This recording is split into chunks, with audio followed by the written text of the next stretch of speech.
are talking about Lodibar. This is a place in the Bible. All right. Most of us know what Lodibar is and the whole story behind it.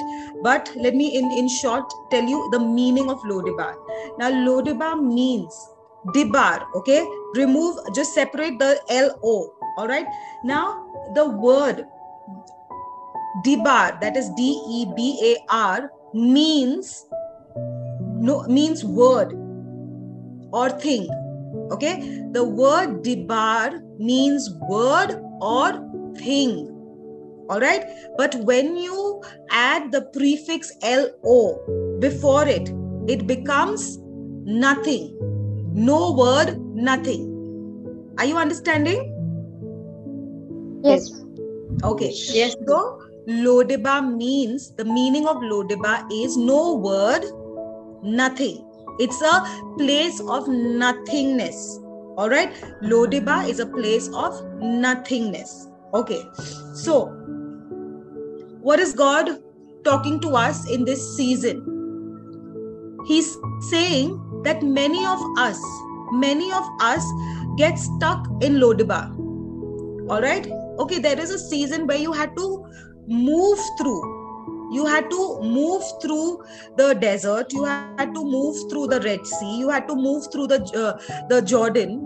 You had to go through Lodibar.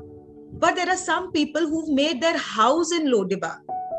All right. Some people have decided to stay in Lodibar.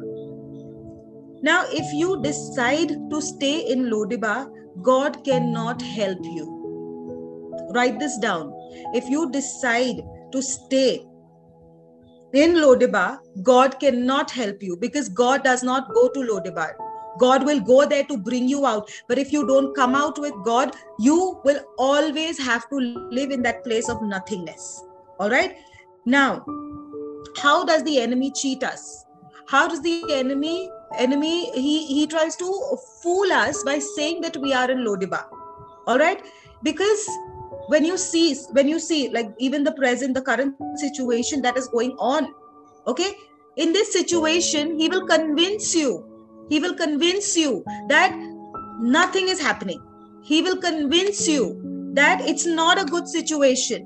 He will convince you that, you know what, you are totally drained out. There is nothing that you can do.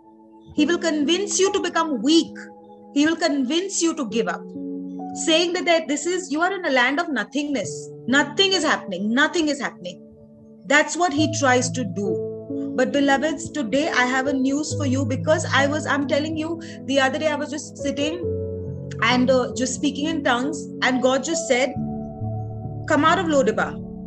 I said, God, what do you mean? He said, come out of Lodibar.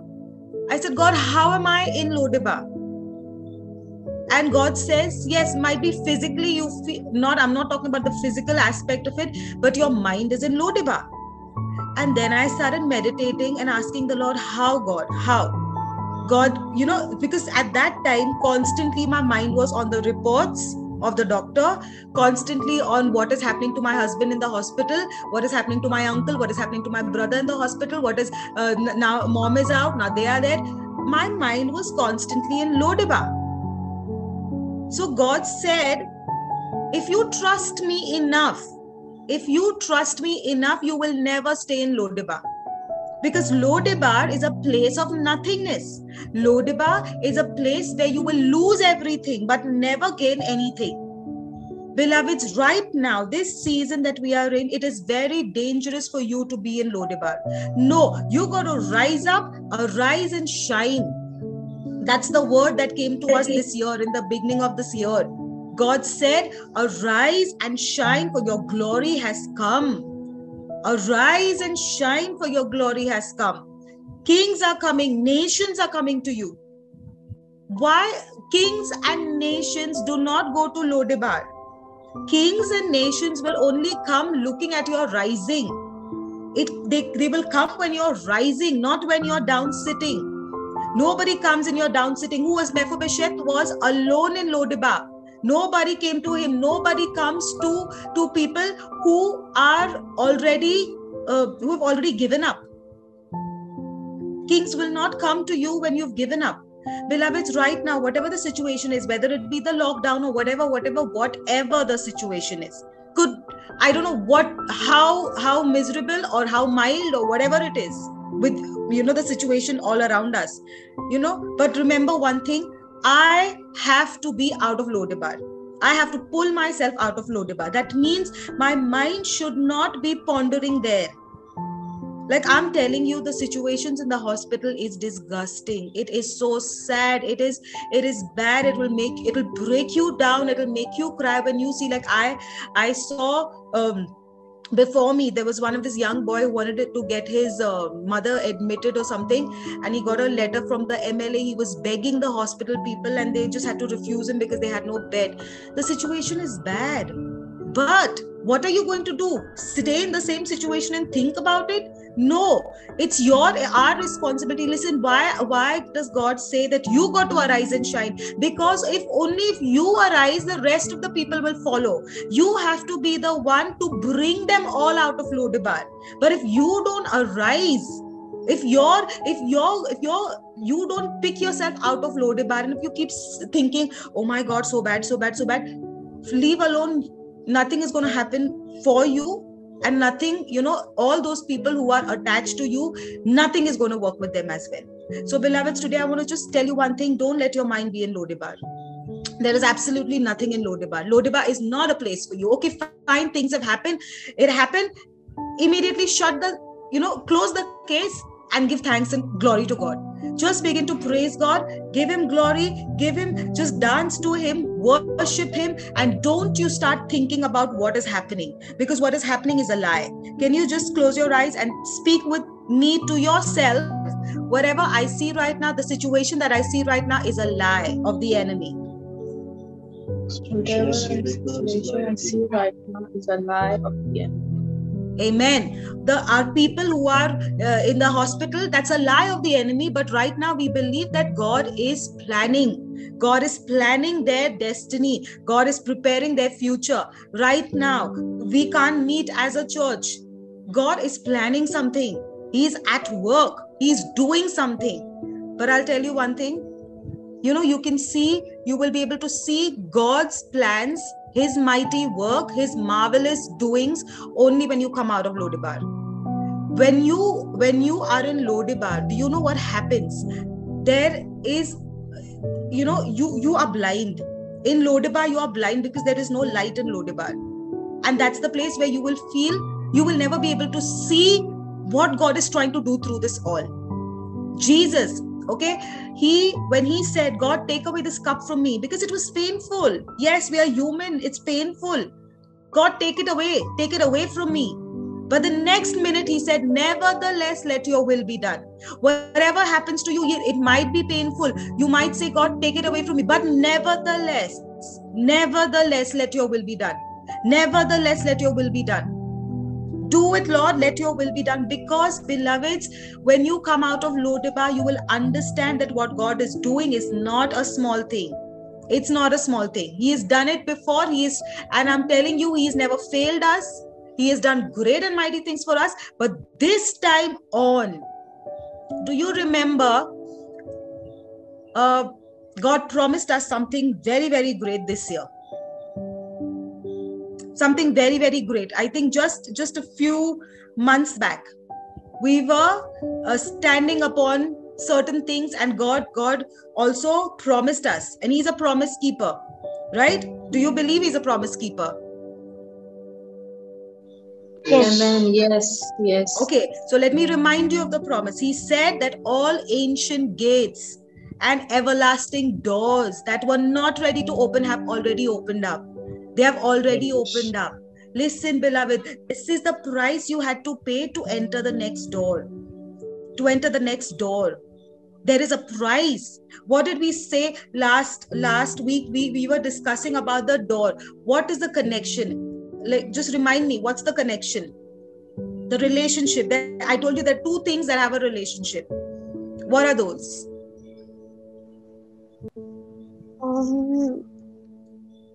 When you pass through the door of dying to self, you get the anointing. You get the anointing. Amen, amen, yes. So there is a relationship between death and glory. There's a relationship between death and glory. Do you remember? We said that there is a relationship between death and glory. The minute you die, glory starts coming. I'm telling you, listen, beloveds, when you were told right now, don't sit and see, God, what about my business? What about this? No, this is the time to rejoice. This is the time to rejoice. This is the time to take your mind off Lodibar and move into the blessed land. And this is the time where you're going to just keep praising the Lord without thinking as to how it's going to work. Because listen, the next move of God cannot be tracked. Let me tell you, where you are headed right now, beloveds, each one of us, where you are headed right now, the next move of God cannot be tracked. God is not going to tell you at all about the next move.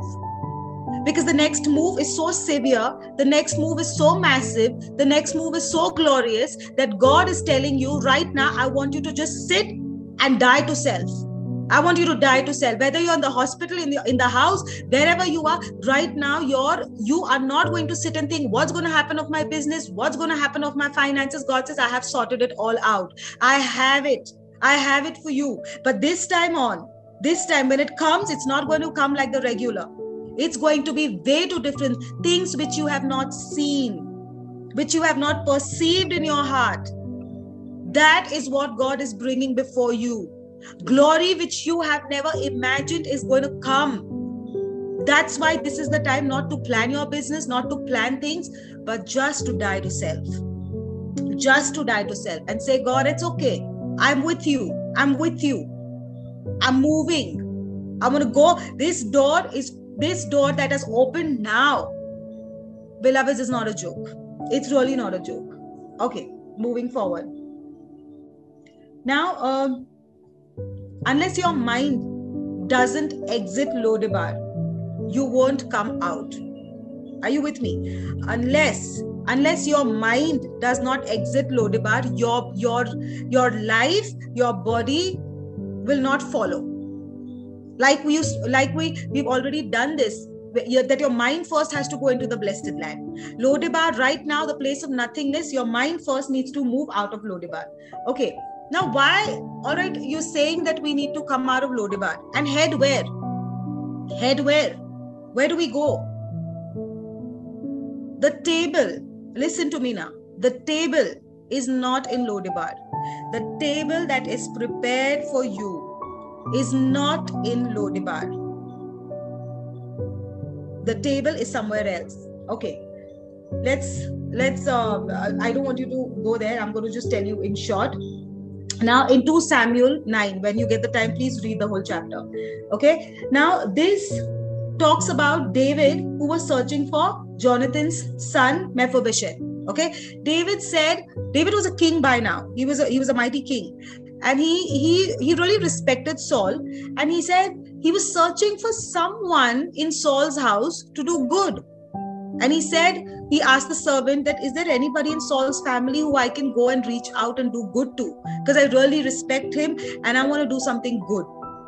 And they got to know that Mephibosheth was there. All right. Now, Mephibosheth was in Lodibar. Okay. And as you all know, Mephibosheth was a crippled person. He was crippled. Okay, so he had no abilities of his own, and he was in a place of nothingness. All right. Then verse 9 says, then the king summoned Ziba, Saul's steward, and said to him, I have given your master's grandson everything that belonged to Saul and his family. Okay. Verse 10 says, you and your sons and your servants are to farm the land for him and bring him in the crops so that your master's grandson may be provided for. All right. Mephibosheth was, listen. I want you to get this very clear. Okay.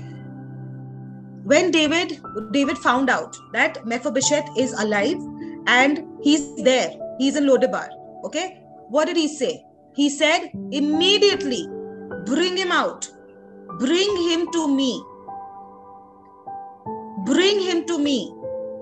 Beloveds, the King Jesus right now, at this moment, at this place, wherever you are right now in your life, King Jesus is giving you an invitation saying, come with me. Come with me. Will you come with me? Come out of Lodebar. Bring your mind. You know, the Amplified says it very beautifully. It says, I don't know whether I've written it down. Okay, never mind. The Amplified says, okay, Isaiah 60, Amplified says that rise up from your down sitting. So right now, wherever your mind is, might be nothing too bad is happening with you. Might be you're in a comfortable place. Okay. But still, don't let your mind be accustomed to that one place. Arise. What's next for me, God? What's next for me? I am not ready to be pulled back. That's what the enemy loves to do. He likes to keep you in Lodebar. No, I'm not ready for this, Lord. I need more. I need more. I need more glory. I need more power. All right. So what happened? Let's read verse 13. It says Mephibosheth lived in Jerusalem because he always ate at the king's table. So what happened was David went and he got Mephibosheth to Jerusalem, to his own palace. David got Mephibosheth to his own palace. And he said that Mephibosheth, that from now you are going to sit on this table and eat with me like a king. Beloveds, your table is not in Lodebar. The table is in Jerusalem. The table is in Jerusalem.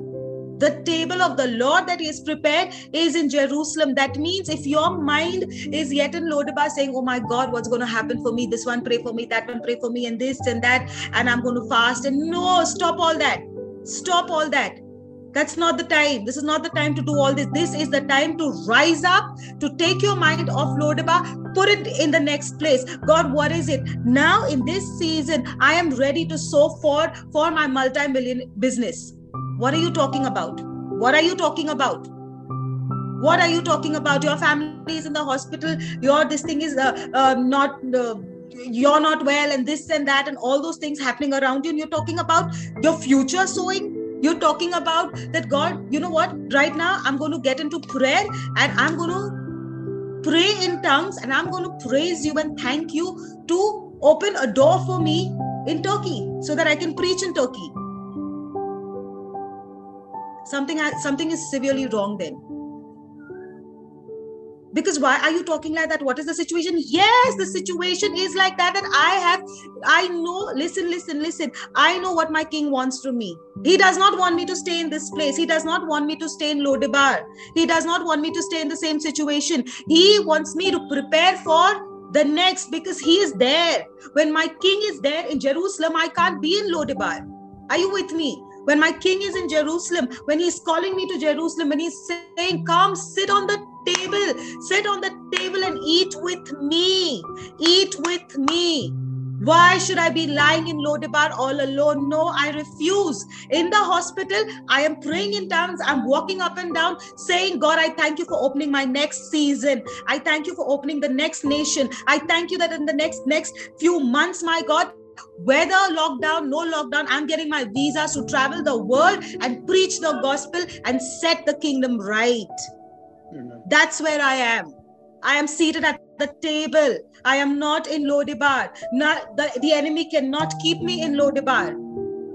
I am arising, because when I'm arising, more glory is coming and kings are coming. And you know what? That which was unsettled, that's God's business. He's settling it. Automatically, everything is settling for me.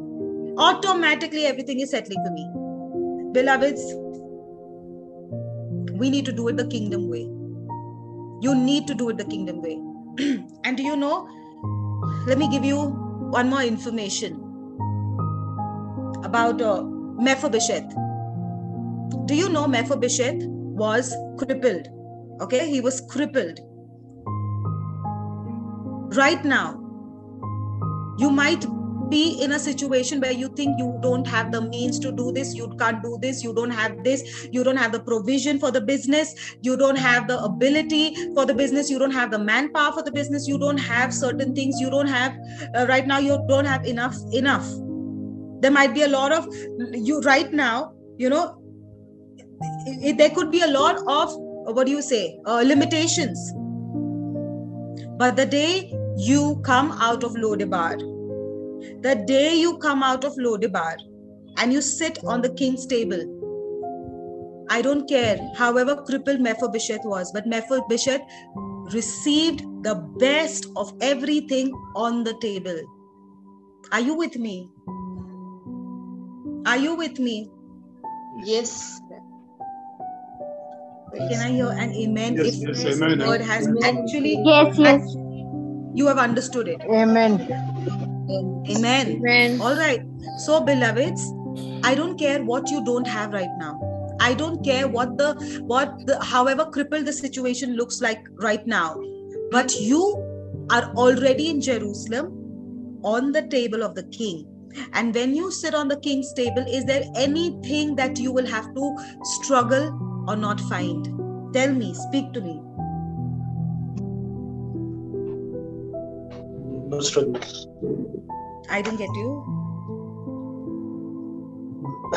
No place for struggles at the king. No place for struggles. Yes. No place. Do you know that's where we are moving right now? And you know what?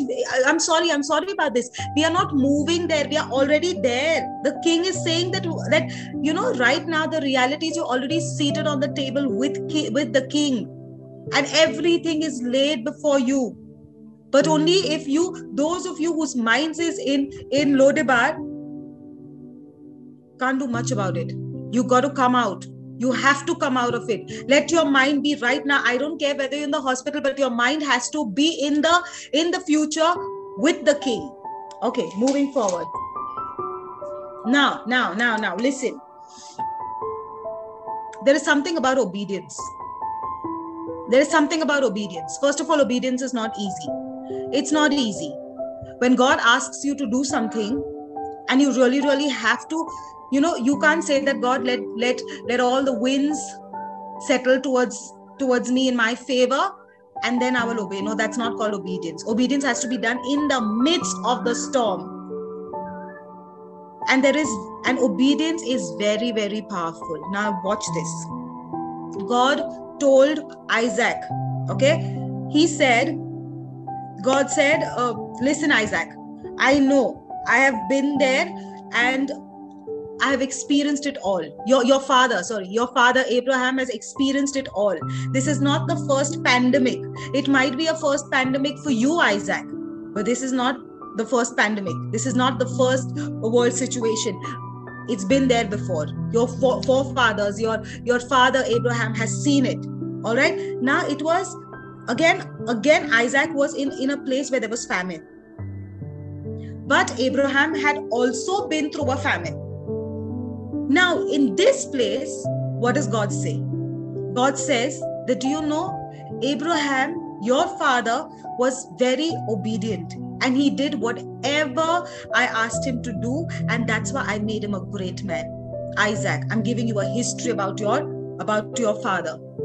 He has been absolutely obedient, and he did it all. This is what God had to tell Isaac. And you know what happened? Isaac took up that track record and said, okay, fine. I am going to do the same. I will do the same. I will obey, Lord. I will obey. It might look very stupid, might look very silly for me to do certain things right now, but I will obey because you are in obedience. Lord, you are with me in obedience. That means when I am obedient, I have your power, I have your strength, I have your legal rights when I'm obedient. But when I'm disobedient, I have nothing. I have nothing. Beloveds, write this down somewhere. When I am obedient, I'm entitled to God's power, to his strength, his abilities, his miracles, and his breakthroughs. Everything that God wants to give me is in obedience. Okay, so God said that, Isaac, this is a place of famine, all right? But I don't want you to go anywhere. I don't want you to go anywhere. I don't want you to keep running around. Lord, not this business, that business, this business, that business, this, that, and not here. Okay, fine. You know what, Lord, this land is not doing good for me. Let me just shift. Let me just change. Let me do this. No, you're not going anywhere. This could be the worst land. Maharashtra right now could have the worst situation of the pandemic. But God is saying, you're not going anywhere. Stay. Just stay. Just stay. Isaac, stay. When Isaac obeyed, all right, when Isaac obeyed, God said, Isaac, sow. Sow, Isaac. Do you know, beloveds, there is something about sowing in tears. There is something so powerful about sowing in tears. When you sow in tears, it's not an ordinary sowing. What am I talking about? Just money? No. I'm talking about your time. Right now, what are you doing? You're giving your time, you're sowing your time to understand God's word, to understand what does God want, to understand who God is and what is He trying to do. That is also sowing. Beloveds, when you sow in tears, I'm telling you, wait. In fact, wait for the moment to sow when you're in tears. Whenever you're in tears, when you sow, I'm telling you, it shakes the heaven like I have no words to explain. I have no words to explain. Do you know that was the time where Isaac was struggling? He was in tears. There was famine. It was affecting him. And God said, sow. Isaac sowed in tears, knowing that God, what are you asking? This land has got nothing. In the same year,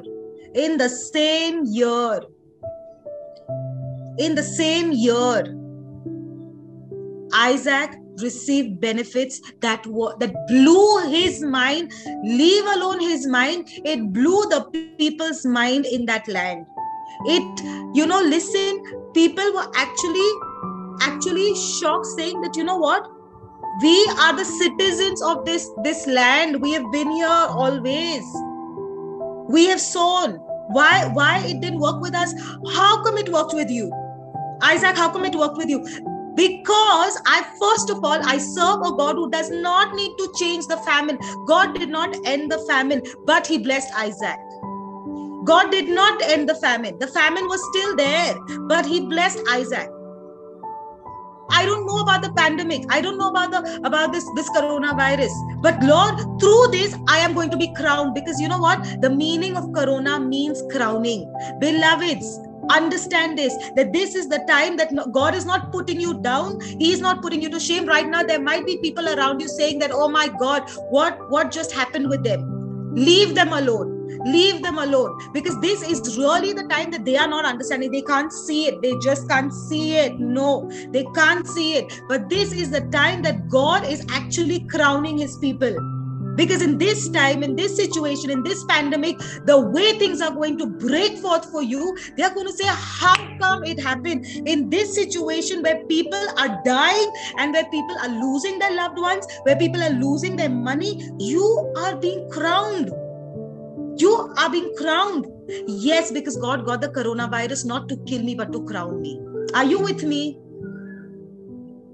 Yes, sir. Yes, What? Please speak to me and tell me what. Right now, I want you to declare this on your life, that the coronavirus has come to crown me and to lift me up and not to destroy me. The coronavirus has come to crown me and lift me up. Amen. And not to destroy me. Amen. Amen. Absolutely, beloveds. Absolutely. And I'm telling you, you know what? The thing with our God is that He is a very, very righteous God. He's a very righteous God. He says, you know what? If I have to crown my people, first I have to take them down. I got to first show them the pains and the aches of people. And when they understand right now, all of those who are in the hospital right now, you know what? You are not in the hospital for you. You are in the hospital to understand the pains and aches of people who are in that place. And once you understand that, you are ready to become the king. Because you know what? Then, only then will you become like King David, who says, where is Mephibosheth? Where is the family of Saul? What are you talking about, David? He wanted to kill you. Yeah, but I belong to a different God. You know, the way God has treated and conditioned me, I am different. Yes, Saul was my enemy, but I want to bless his family. Where is his son? Where is his grandson? Beloveds, I'm telling you, you can't become a king like King David, and you can't become a king like King Jesus until and unless you have gone down into the valley of the shadow of death. That's about it.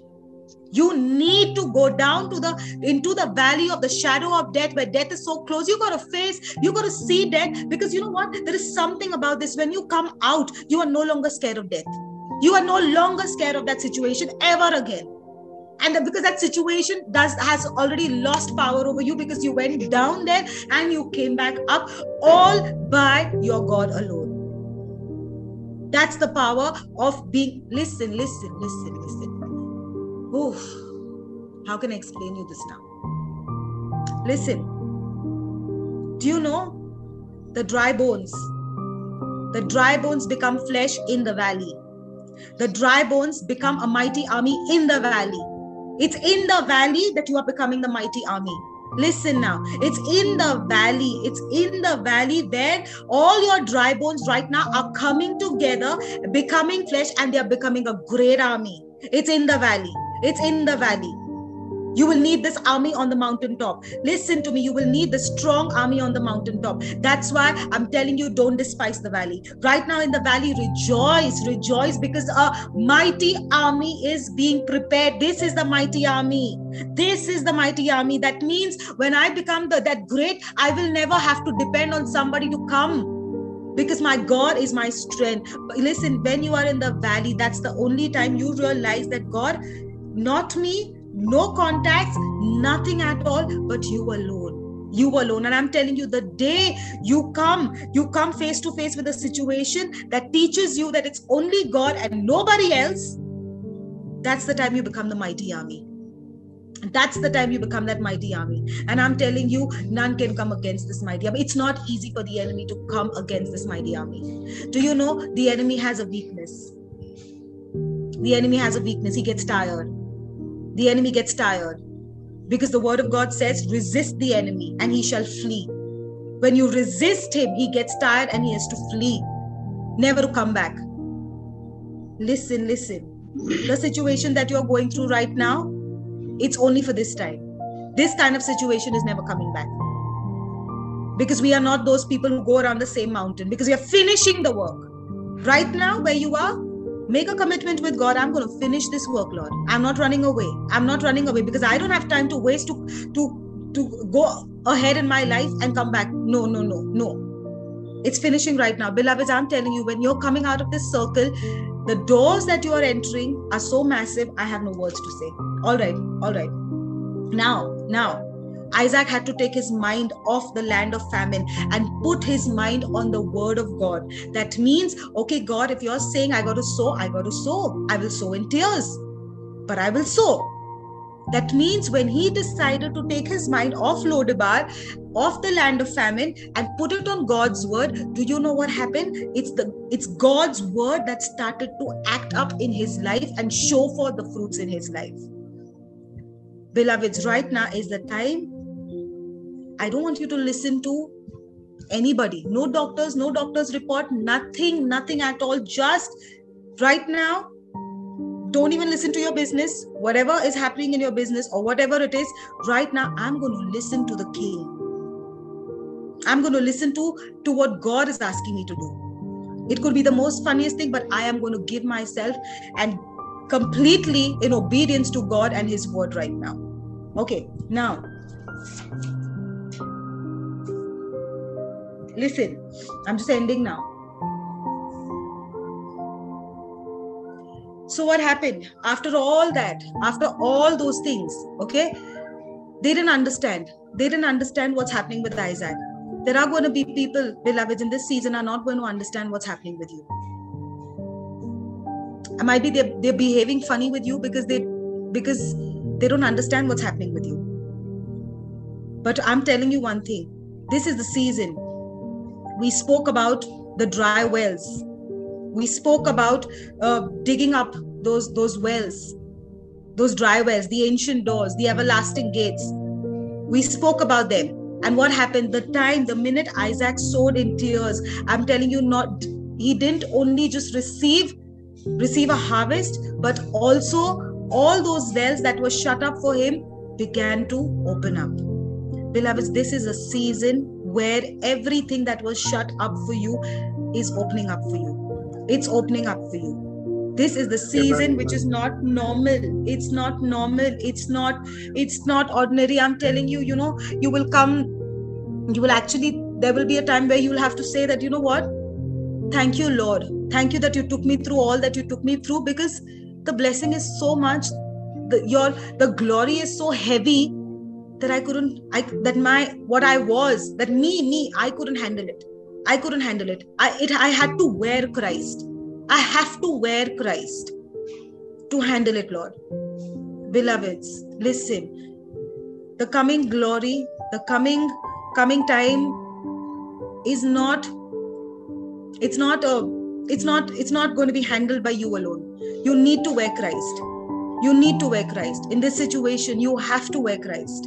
I'm telling you, no matter what's happening, don't give up on your assignments. Don't give up on your commitment with God, no matter what it is. Because this is the time where I am waiting to sow in tears. Because that kind of sowing gives me a lifelong of a harvest. I'm telling you, when you sow in tears, your generations and your generations will be blessed because of what you did. Do you know what happened? Because even when Abraham sowed in tears, that was the whole point. Abraham sowed in tears. That's why Isaac and generations after Isaac was blessed, because of Abraham's obedience.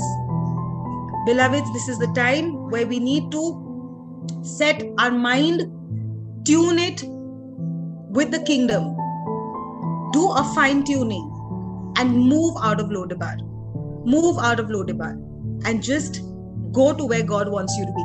Listen, if God has opened up, if God has planned something to open up here for you, and you're back there in Lodebar, your divine connections, your destiny helpers, everybody's released, but they're released this side.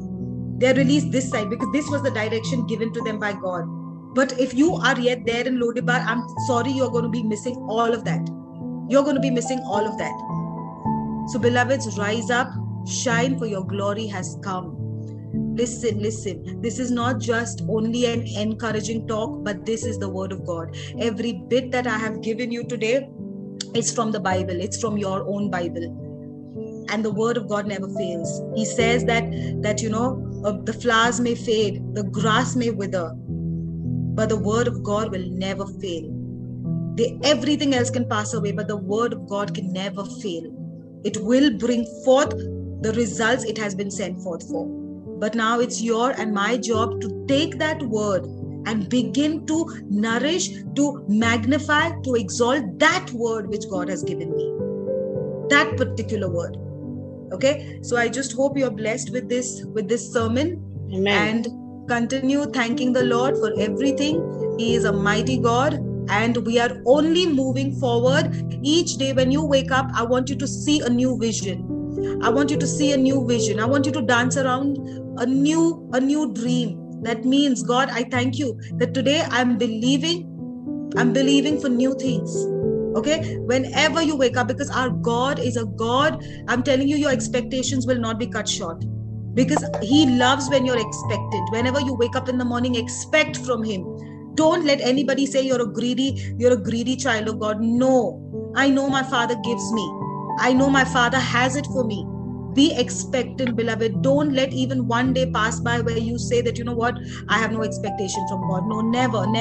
Every day expect from God, and you will see Him do it. Okay, so let's just thank the Lord, and we'll just get in a word of prayer.